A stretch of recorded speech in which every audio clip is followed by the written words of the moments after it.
Okay, welcome back. I am with Steve Wilkes from Longhorn Steakhouse, and Steve is here talking about the burger. Now, before we get on to the ribs, I do have to say we had a little malfunction. We can't say equipment malfunction, a little food malfunction.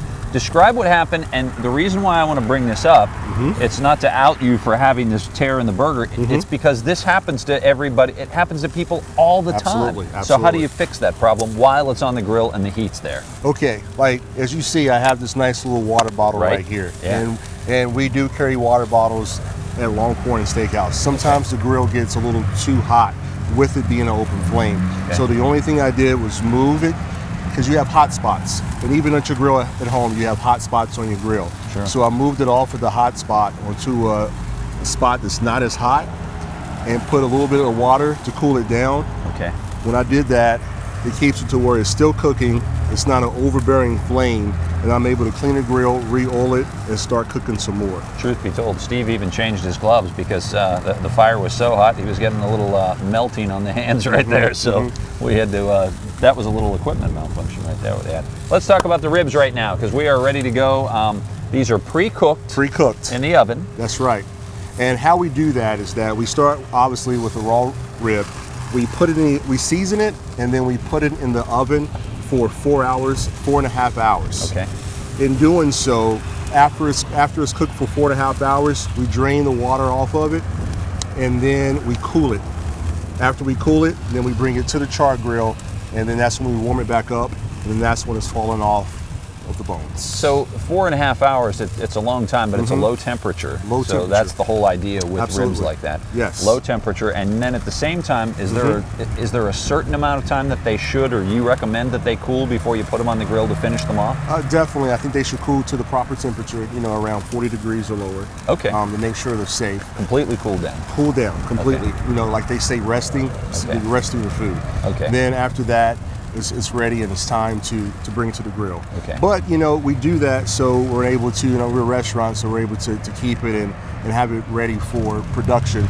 But if you're at home, you can let them cool for about an hour, and then go ahead, and take them to your regular grill at home. And for folks who are internal temperature freaks like myself, what do you want to get your ribs? Now these are beef baby back ribs. That's correct. These are not pork that we're talking about. What do you want to get these ribs to at inside an oven for 4.5 hours? Take them out. What temperature should we be looking at? You're at 180 when it comes out of the grill, and then you're at 155. Okay.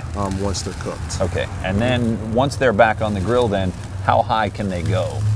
You're just reheating them up. Yeah, I'm just reheating them. So I'm doing it more for the flavor and to caramelize the barbecue sauce on it as well. Okay. Because they're already done from your oven. Okay. So you're just embracing that flavor, getting over a hot flame, caramelizing that caramel, like I said, from the hot flame. Let's take a look at it. Let's take a look at how you do this now. Sounds good. So like I said, I'm going to coat the grill again. Coat the grill again. Put a little bit of oil on there, just to make sure we don't get stickage. That's right. Excuse me for 1 second. Oh, you're fine. This is very, very important part of grilling, what you're doing right there. Absolutely. And that's the thing, is you have to make sure to do that a lot. Ribs going on there. They look good. Right there. It won't be long until they start to smell good too, because we know that we've tasted these before. And your ribs, by the way, just because it's the end of summer doesn't mean the grilling season is coming to an end. No, we're just getting started. Right. And you know that there are people out there, and I'm not going to lie, I'm one of them. It can be snowing outside. I'll tramp around out in the snow and I'll get the grill going, and I can work outside. You can. I do it myself sometimes as well. I figured he might be proud of me if I said that. So my wife thinks I'm kind of crazy for doing that sometimes, but it turns out to be a perfect time to be outside, because then you can warm your hands in the grill at the same time. That's so right. Don't let the Labor Day weekend mean an end to your grilling, because we have a whole fall season to go. And then, of course, we have winter ahead, too, that you can definitely keep grilling. That's right. So as far as keeping these on, how long are we going to keep these on there? And I guess you have to put some sauce on there. We are. You are. Thank you. Typically, about 4 minutes. Okay. That we'll cook them. All right. I did that on purpose. I lifted that and gave it to you because I knew there'd be a little bit of remnant barbecue sauce. I saw that. I'm not judging. I get to taste them. No judging. Yep. We'll get those nice and ready, then we'll flip them.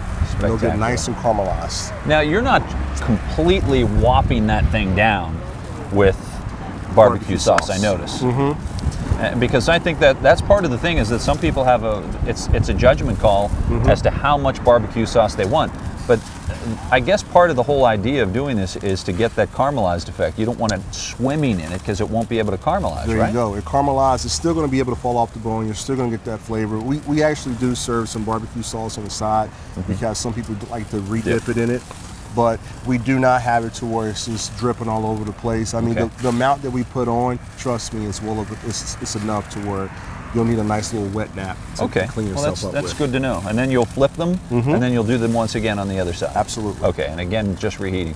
We're running out of time now, so I definitely do want a little taste test. What do you recommend I try first? You know, I have some ribs that's already prepared. You can try that. Okay. Or we have our desserts as well. I know we've been talking about ribs and steaks and so forth, Yes. but we have some new desserts. This is one of them. Our whiskey caramel donuts. Whiskey caramel donuts, they're called? That's correct. Oh, man. It's Maker's Mark whiskey that we use. Okay. And then we have our bison meatballs as well. Those are bison meatballs? That's correct, my friend. Steve, you definitely have my interest already. Well, these ribs are terrific.